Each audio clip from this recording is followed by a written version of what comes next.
ဒီရက်ခေတာတလင်းကြီးရဲ့ထောင်းဝင်ပဲရဲ့ဓာတ်ရဲ့ခေါင်းဓာတ်ရင်ကောင်းရဲ့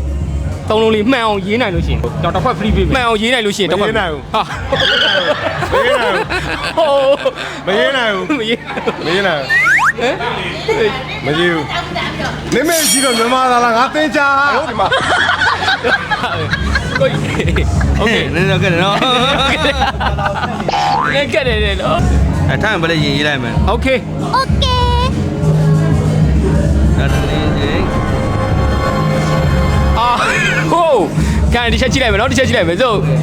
တလင်းထောင်းဝင်တာရင်ကောကိုကြီးတစ်လုံးမားနေတယ်တစ်လုံးမားနေတယ်ဟုတ်တယ်နော်တစ်လုံးတောက်နေဟာ free တစ်ခွက်ပြီးမယ် တာတလင်းကျိတ်ရယ်ထောင်းဝင်ပဲဓာတ်ရင်ကောက်ရယ် yes တာတလင်းကျိတ် okay let's go let's go let's go တာတလင်းကျိတ်ထောင်းဝင်ပဲဒီဘက်လာဟိုဘက်လာ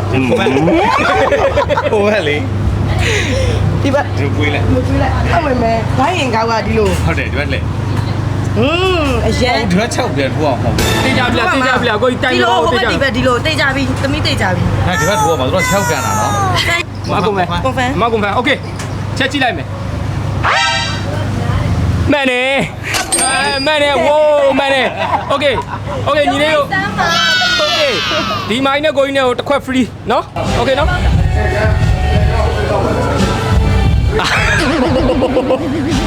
လိမ့်ကော yes နဲ့တားရီကောအဆင်ပြေလို့သုံးလို့ရချလိုက် okay မပြန်မရမမမိတော့